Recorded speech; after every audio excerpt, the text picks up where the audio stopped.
Tidak semua kematian ibu hamil tercatat sebagai komplikasi medis. Sebagian terjadi karena pantangan yang diremehkan.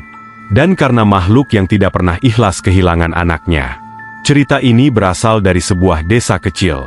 Nama orang dan lokasi sengaja disamarkan atas permintaan keluarga.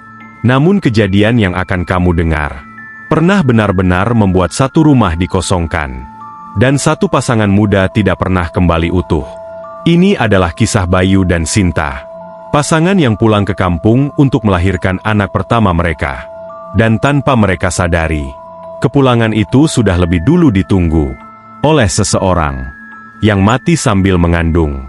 Sebelum ceritanya dimulai, subscribe channel ini sekarang. Karena kisah-kisah seperti ini tidak muncul dua kali, dan sering menghilang tanpa jejak. Like video ini. Jika kamu percaya bahwa tidak semua pantangan itu tahayul, tulis di komentar. Pantangan itu ada alasannya. Jika kamu yakin, alam tidak pernah diam saat dilanggar. Dengarkan sampai akhir. Karena bagian terakhir, tidak semua orang sanggup menerimanya. Bayu tidak pernah menyukai jalan pulang ke kampungnya saat malam. Aspal sempit yang membelah sawah itu selalu terasa lebih panjang dari ingatannya. Lampu motor menerobos kabut tipis, sementara Sinta duduk di belakangnya. Satu tangan memegang perut yang sudah membesar, tangan lainnya mencengkeram jaket Bayu. Kehamilan pertama. Itu alasan mereka pulang. Kontrakan di kota terasa terlalu sempit, terlalu panas, dan terlalu jauh dari orang tua. Ibu Bayu sudah berkali-kali menelepon, meminta Sinta melahirkan di kampung saja. Biar dekat keluarga, katanya. Biar ada yang jaga. Sinta hanya mengangguk waktu itu. Ia tidak membantah, meski wajahnya menyimpan lelah yang tidak mau ia ceritakan. Begitu memasuki batas desa, suasana langsung berubah. Lampu jalan jarang. Rumah-rumah kayu berdiri dengan jarak yang tidak rapat. Angin malam membawa bau tanah basah dan daun pisang yang membusuk. Dari dulu kampungmu begini ya, ujar Sinta pelan. Bayu tidak menjawab. Ia tahu maksud istrinya. Kampung ini selalu terasa sunyi dengan cara yang aneh. Di rumah, ibu Bayu menyambut mereka dengan pelukan panjang. Matanya langsung tertuju ke perut Sinta. Sudah besar sekali, katanya lirih. Mulai besok, jangan sembarangan keluar malam. Sinta tersenyum kecil. Malam pertama berlalu tanpa kejadian. Tapi sejak subuh, pantangan-pantangan mulai berdatangan. Sinta tidak boleh duduk di ambang pintu. Tidak boleh menyisir rambut saat maghrib. Tidak boleh keluar rumah setelah isya. Tidak boleh menyebut nama makhluk halus. Apalagi tertawa berlebihan. Ini kan kampung, kata Bibi Bayu. Banyak yang tidak kelihatan tapi ada. Sinta hanya mengangguk sambil menahan tawa. Dalam hatinya, semua itu terdengar seperti cerita lama yang diwariskan tanpa dipikirkan. Hari ketiga, ia mulai merasa tidak nyaman. Bukan sakit, bukan mual, tapi seperti diawasi. Setiap kali Sinta menjemur pakaian di belakang rumah, ia merasa ada yang berdiri di batas kebun. Saat ia menoleh, yang terlihat hanya pohon bambu dan semak liar. Malam itu, Sinta terbangun. Perutnya terasa berat. Bukan seperti tendangan bayi, tapi seperti ditekan dari luar. Udara di kamar dingin. Bayu masih terlelap di sampingnya. Sinta membuka mata perlahan. Di sudut kamar, ada bayangan. Tinggi, kurus. Diam. Sinta menahan napas. Matanya berusaha menyesuaikan dengan gelap. Bayangan itu seperti perempuan berdiri membelakangi mereka. Rambutnya panjang, menjuntai sampai pinggang. Bayu, bisik Sinta. Tidak ada jawaban. Bayangan itu bergerak sedikit. Tubuhnya berputar setengah, cukup untuk memperlihatkan wajah pucat dengan mata kosong yang terlalu hitam. Sinta menjerit. Lampu dinyalakan. Bayu terbangun, panik. Sudut kamar kosong. Tidak ada siapa-siapa. Cuma mimpi, kata Bayu, meski suaranya sendiri tidak yakin. Sinta tidak tidur lagi malam itu. Keesokan harinya, Ibu Bayu memandangi wajah Sinta lama sekali. Kamu melanggar pantangan apa semalam? Tanyanya akhirnya.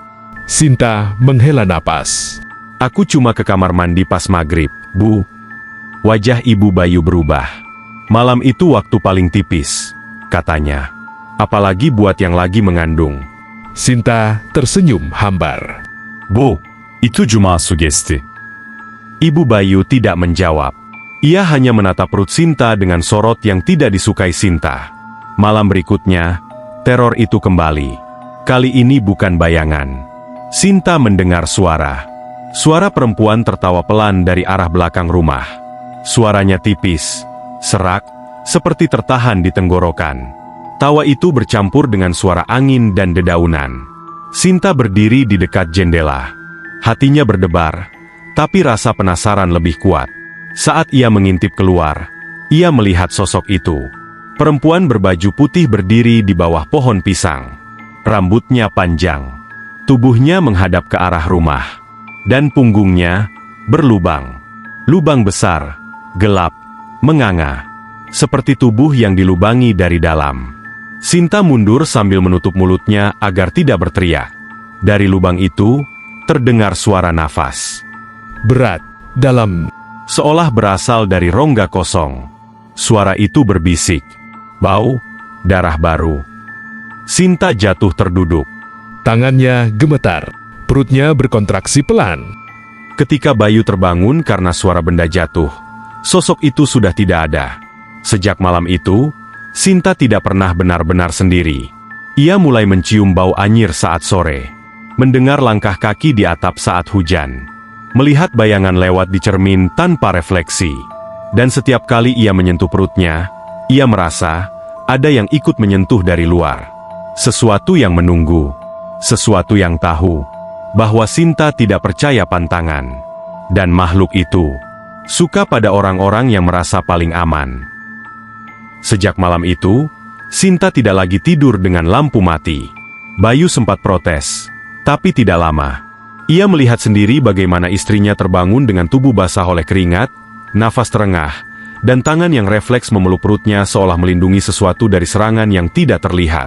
Cuma perasaan kamu saja, kata Bayu suatu malam, lebih untuk menenangkan dirinya sendiri. Sinta menatapnya lama. Kamu enggak dengar suara itu? Tanyanya. Suara apa? Yang manggil dari belakang rumah. Bayu terdiam. Ia memang tidak mendengar apapun. Tapi ia mulai mencium bau yang sama. Bau anyir, samar, seperti darah bercampur tanah basah, terutama saat senja turun. Hari demi hari, pantangan itu terus dilanggar. Sinta tetap menyisir rambutnya saat maghrib. Tetap mandi sore menjelang malam. Tetap tertawa keras ketika menonton video di ponselnya. Seolah ingin membuktikan bahwa semua ini tidak ada hubungannya dengan makhluk halus. Namun tubuhnya mulai berubah. Perutnya sering terasa ditarik ke bawah, bukan seperti kontraksi biasa. Janinnya bergerak di jam-jam yang tidak wajar, selalu saat tengah malam. Tendangannya bukan lagi seperti dorongan bayi, tapi seperti ketukan dari dalam. Ibu Bayu semakin sering menatap Sinta dengan wajah tegang. Kamu mimpi buruk lagi? Tanyanya suatu pagi. Sinta mengangguk pelan. Mimpi apa?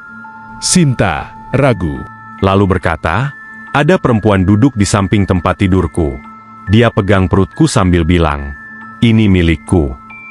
Sendok di tangan Ibu Bayu terjatuh ke lantai. Sejak hari itu, Ibu Bayu mulai menyiapkan sesuatu. Daun-daunan kering digantung di atas pintu. Air doa diletakkan di sudut kamar. Namun Sinta merasa justru semakin sesak berada di rumah itu. Malam ketujuh di kampung, hujan turun deras. Sinta terbangun karena suara sesuatu jatuh di atap. Bukan seperti ranting. Lebih berat. Lebih lambat. Sesuatu merayap. Langkahnya terdengar jelas. Dari ujung atap, mendekat ke atas kamar mereka. Kayu berderit pelan, seolah menahan beban yang tidak seharusnya ada di sana. Bayu masih tertidur. Sinta mencoba membangunkannya, tapi tangannya seperti mati rasa. Perutnya tiba-tiba terasa dingin. Bukan dingin udara, dingin seperti disentuh sesuatu yang tidak memiliki suhu tubuh. Dari atas langit-langit, terdengar suara gesekan. Lalu, tetesan. Satu tetes cairan jatuh ke lantai. Warnanya gelap, baunya amis. Sinta menjerit. Bayu terbangun. Lampu dinyalakan. Atap kamar tidak bocor. Tidak ada apa-apa. Tapi bau itu masih ada. Dan perut Sinta berdenyut keras. Keesokan paginya, Sinta menemukan bekas tangan di perutnya. Bukan bekas cakaran. Bukan lebam. Tapi seperti sidik jari, 5 titik pucat yang membentuk lingkaran. Ia mulai takut. Namun ketakutan itu datang terlambat. Malam berikutnya, Sinta nekat keluar kamar sendirian. Ia merasa dipanggil. Suara itu datang dari belakang rumah, lirih tapi jelas. Langkahnya pelan, seperti bukan kakinya sendiri yang berjalan.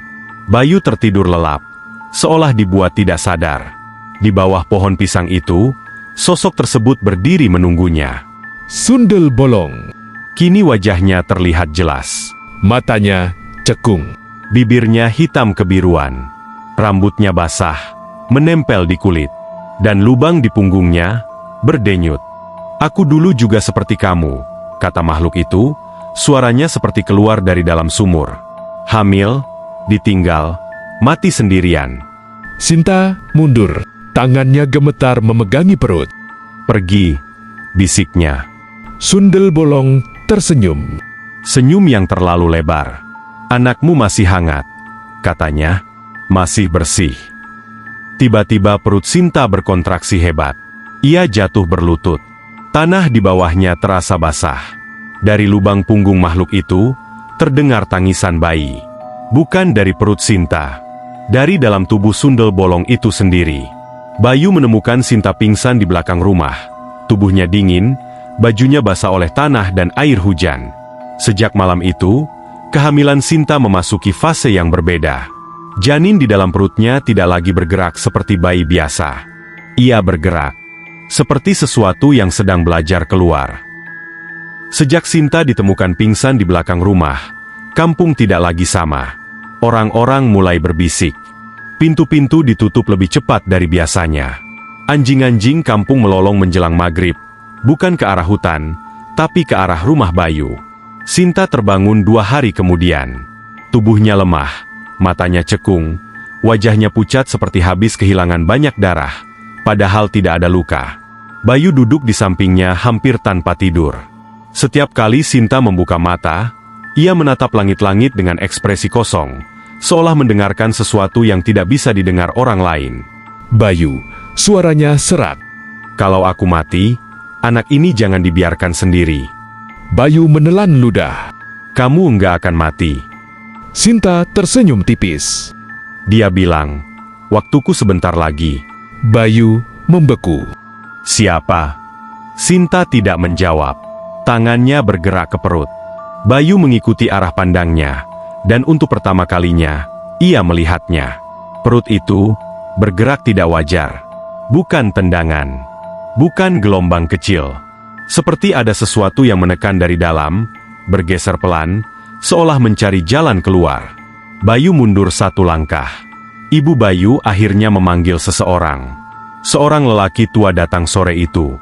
Rambutnya memutih seluruhnya. Jalannya lambat, tapi matanya tajam dan tidak pernah benar-benar melihat wajah orang saat berbicara. "Sudah lama aku mencium baunya," katanya pelan begitu masuk ke rumah. Bau perempuan mati sambil mengandung. Sinta menatap matanya. Lelaki itu duduk di dekatnya. Tangannya menyentuh perut Sinta, dan langsung ditarik kembali. Dia menempel, katanya. Bukan cuma mengganggu. Dia menunggu. Bayu menahan nafas. Menunggu apa? Menunggu kelahiran. Sore itu, cerita lama dibuka. Puluhan tahun lalu, seorang perempuan desa hamil di luar nikah. Keluarganya malu. Ia disembunyikan di kebun belakang, di dekat pohon pisang. Saat melahirkan, ia ditinggal sendirian. Bayinya tidak pernah selamat. Perempuan itu mati perlahan, dan dikubur tanpa doa. Tempatnya sama. Belakang rumah Bayu. Dia tidak pernah pergi, lanjut lelaki tua itu. Setiap ada perempuan hamil yang melanggar pantangan, dia datang. Tapi kali ini, dia menemukan yang cocok. Sinta membuka mata. Air mata mengalir tanpa suara. Malam itu, hujan kembali turun. Lampu rumah berkedip. Angin membawa suara tangisan bayi. Pelan, terputus-putus, seperti diremukan tanah. Sinta menjerit. Bayu berlari ke kamar. Ia melihat istrinya melengkung kesakitan. Dari bawah tempat tidur, rambut hitam menjulur perlahan, menyentuh kaki Sinta. Bayu menarik rambut itu dengan panik, dan yang ia tarik bukan rambut biasa. Itu dingin. Basah, lengket. Dari bawah tempat tidur, wajah Sundel Bolong muncul. Matanya menatap Bayu. Kamu terlambat. Tubuh Sinta kejang. Darah merembes di antara kakinya. Orang-orang kampung berdatangan. Doa dibacakan, air disiramkan. Tapi suara tertawa itu semakin keras. Sundel Bolong berdiri di sudut kamar. Lubang di punggungnya kini berdenyut kuat, seperti rahim yang terisi. Dia akan lahir 2 kali, bisiknya. 1 dari rahim, 1 dari kematian. Tiba-tiba listrik padam. Dalam gelap, hanya terdengar nafas Sinta yang tersengal, tangisan bayi yang tidak jelas asalnya, dan suara langkah kaki mengitari tempat tidur. Bayu berteriak, memanggil istrinya. Jawaban yang ia dengar, bukan suara Sinta. Kalau aku pergi, suara itu lirih. Jangan biarkan dia tinggal di sini. Lampu menyala kembali. Sinta terbaring diam. Matanya terbuka, tapi tidak bernafas. Tangis bayi berhenti. Dan di belakang rumah, tanah di bawah pohon pisang runtuh pelan. Seolah ada sesuatu yang baru saja kembali ke tempat asalnya. Bayu duduk sendirian di kamar itu sampai pagi. Tubuh Sinta sudah ditutup kain putih. Wajahnya tenang, terlalu tenang untuk seseorang yang mati dalam ketakutan. Tidak ada jeri terakhir. Tidak ada perlawanan. Seolah pada detik terakhir, ia sudah tahu apa yang harus dilepaskan. Tangisan bayi tidak pernah terdengar lagi. Orang kampung menguburkan Sinta sebelum matahari tinggi. Tidak ada upacara panjang. Tidak ada obrolan. Hanya 2 singkat dan tatapan yang menunduk. Mereka takut. Bukan pada kematian Sinta, tapi pada sesuatu yang masih tertinggal. Bayu tidak menangis. Ia berdiri kaku di samping makam, matanya tertuju pada tanah merah yang masih basah. Di kepalanya, suara itu masih ada. Jangan biarkan dia tinggal di sini. Malam setelah pemakaman, Bayu kembali ke rumah. Rumah itu terasa lebih kosong dari seharusnya. Bau anyir masih tertinggal di kamar. Di bawah tempat tidur, ada bercak tanah kering yang tidak bisa disapu bersih.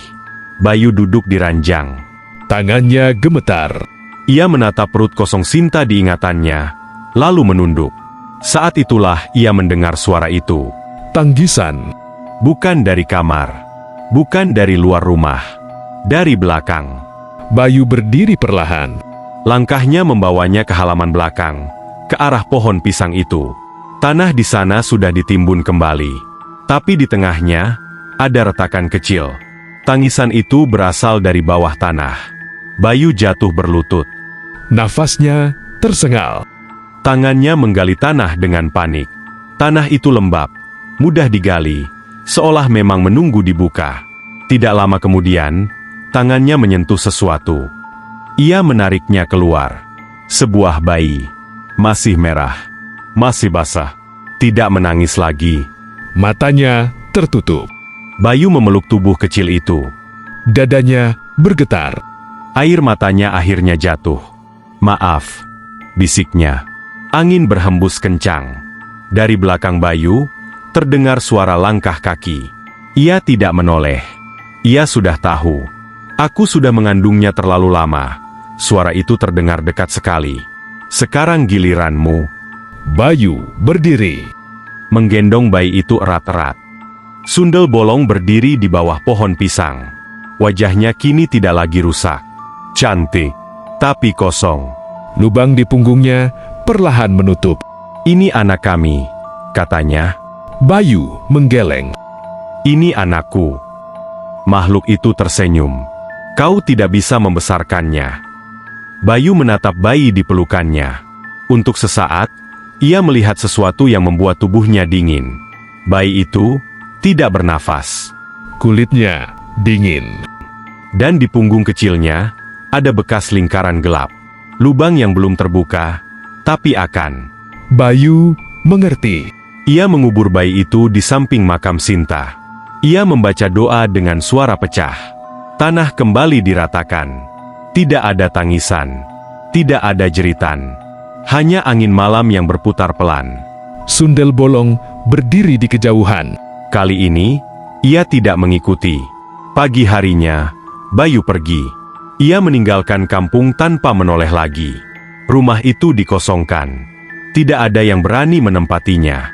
Beberapa orang berkata, setiap ada perempuan hamil yang melewati jalan belakang rumah itu, perutnya akan terasa berat. Seperti ada tangan yang menempel dari dalam tanah. Dan kadang, di malam tertentu, terdengar tangisan bayi yang tidak pernah lahir sepenuhnya. Cerita tentang Bayu dan Sinta pelan-pelan hilang dari percakapan. Tapi kampung itu tidak pernah benar-benar tenang lagi. Karena Sundel Bolong tidak selalu ingin membunuh. Kadang, dia hanya ingin menggantikan yang pernah diambil darinya.